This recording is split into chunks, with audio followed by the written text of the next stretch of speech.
Okay, well, if you could introduce yourself and tell me the name and a little bit about the organization you represent. Sure, thank you, Daniel. My name is Carlos Busquets, and I'm the Deputy Director of the International Chamber of Commerce's Policy Department, and I'm also charged with our environment and energy work. Okay, thank you. Can you tell me how can business contribute more to the negotiations, to this process here that's been discussed in Cancun? Sure, no, definitely.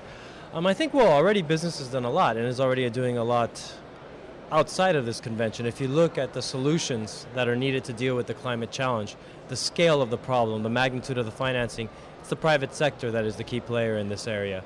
80% of the funding needed to deal with climate change, looking at the long term to 2050, comes from the private sector. So I think the key question, the key answer, or the key point to look at in your question is how can the process better integrate the private sector? We're already out there and we're already doing a lot of things. The Business Day yesterday and numerous other events that have happened here and events at other COPs have demonstrated the commitment to action from all parts of the private sector all over the world. The question is, how can this process benefit from the technological expertise, the financial expertise of the private sector? And I can tell you that we at the International Chamber of Commerce are working hard to, I would say, enhance the channels for business engagement into this process, to find ways where not just when we come here and we do a business day, which is very important and a very good interaction, but throughout the year, so that we can come in and have a dialogue with negotiators and with government officials to help them understand and help deal with these problems, which are so interrelated in so many different ways.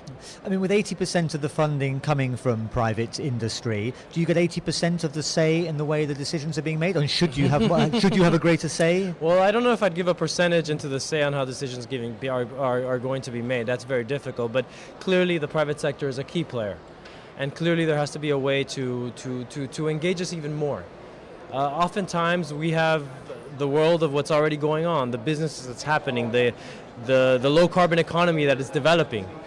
And sometimes I see that the dialogue that's maybe going on 7 kilometers or 8 kilometers away at the Moon Palace is not necessarily taking into account the actions that are out there in the private sector. And I think it's very important that moving forward from Cancun and to Durban, we find ways to enhance and improve that interaction. I mean, how can you do that? What measures are being taken or should be taken to try to bridge that gap? Because I certainly get the impression here that a lot of the solutions are available. People here certainly seem to be talking with more or less one voice, but it is a case, yes, of bridging that gap between here and what goes on 7 kilometers away. Well, I'll give you 2 examples. I think one thing that we did this year that came out of Copenhagen, and it's to commend the Mexican government.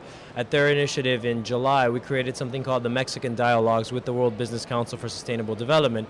So in a sense, the International Chamber of Commerce and the WBCSD came together to host a series of public-private dialogues, informal chats around topics such as financing, technology, and market mechanisms that happened all September, October, and November. That was a very good interchange which was a proof of concept, I would say, of the private sector willingness and expertise to talk to governments on these key areas.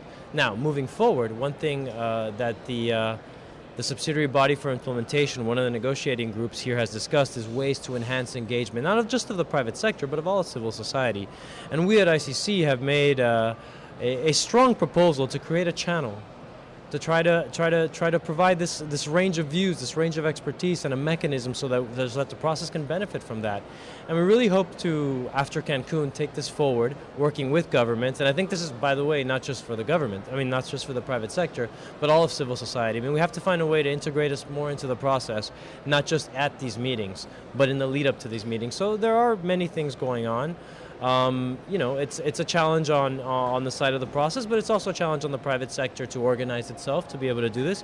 I can say that from the ICC perspective, we as a focal point for business and industry here are committed to furthering and to improving that as much as possible. Right. Okay, that's great. Thank you very much. Great. Thank you, Daniel.